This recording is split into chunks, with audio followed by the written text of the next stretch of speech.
Hello everyone. In this video, we will discuss about the Special Officer for Linguistic Minorities.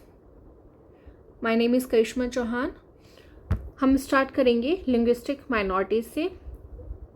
इससे पहले हमने काफ़ी सारी कॉन्स्टिट्यूशनल बॉडीज़ फिनिश कर चुके हैं.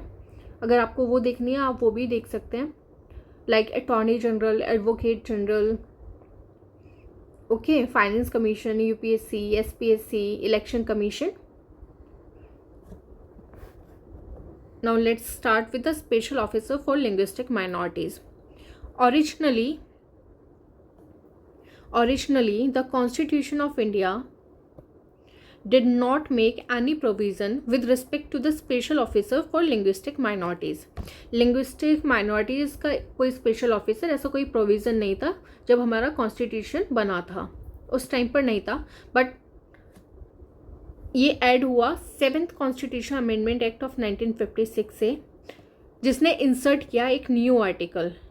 क्या, कौन सा आर्टिकल था वो? 350B. 350B article under part 17 of the constitution talks about the special officer for linguistic minorities. Okay, क्या provision है इस आर्टिकल के अंदर? There should be a special officer, एक स्पेशल ऑफिसर होना चाहिए फॉर लिंग्विस्टिक माइनॉरिटीज़. ठीक है. He is to be appointed by the president of India. This is first provision. Second, duty क्या होगी?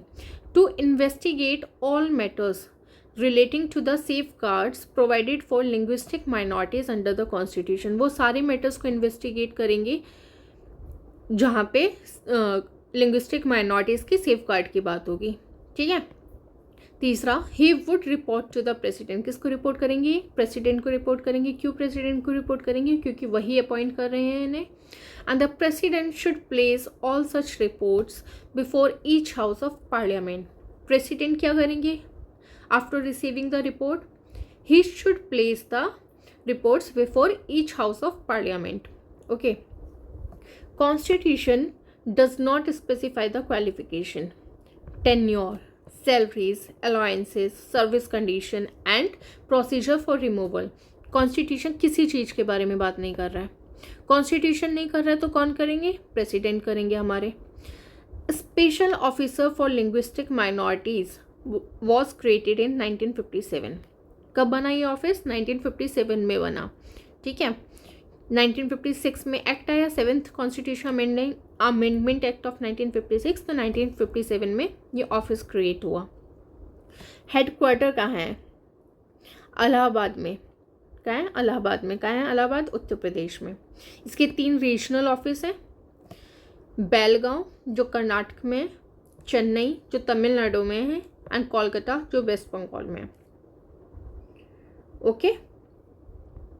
Each is headed by an assistant commissioner. तीनों regional office में assistant commissioner होते हैं. The commissioner is assisted at headquarters. Headquarters पे कौन assist करते हैं उन्हें? By deputy commissioners and then assistant commissioners. ठीक है. एट द सेंट्रल लेवल पे जो कमिश्नर होते हैं वो कौन सी मिनिस्ट्री के अंडर आते हैं? मिनिस्ट्री ऑफ माइनॉरिटी अफेयर्स के अंडर आते हैं, क्योंकि हम लिंग्विस्टिक माइनॉरिटीज़ की बात कर रहे हैं. He submits the annual reports और other reports to the president. ठीक है. किसको सबमिट करेंगे ये रिपोर्ट? प्रेसिडेंट को रिपोर्ट सबमिट करेंगे through the union minority affairs minister. Okay. Linguistic minorities कैसे डिटरमाइन होती हैं? ये स्टेट वाइज होती हैं. और रिलीजियस माइनॉरिटीज़ ये नेशनल बेसिस पर होती हैं. Okay. This is all about special officer for linguistic minorities. इसको आप रिवाइज करना. इसका 2-3 चीज़ें याद रखना. ये आर्टिकल 350B यही आ सकता है. कौन से पार्ट में है? 17th part. और किस कॉन्स्टिट्यूशन अमेंडमेंट एक्ट के थ्रू इसको इंसर्ट किया गया था. ठीक है. अपॉइंट कौन करता है? प्रेसिडेंट अपॉइंट करते हैं. ऑफिस कब बना था? 1957 में. हेडक्वार्टर कहाँ है इनका? इलाहाबाद में हेडक्वार्टर है. उत्तर प्रदेश में 3 रीजनल ऑफिस हैं. KBC, कौन बनेगा करोड़पति. ठीक है. K for Kolkata, B for Belgaum, C for Chennai. कौन हेड करता है उन्हें? असिस्टेंट कमिश्नर हेड करते हैं. So this is all. Thank you.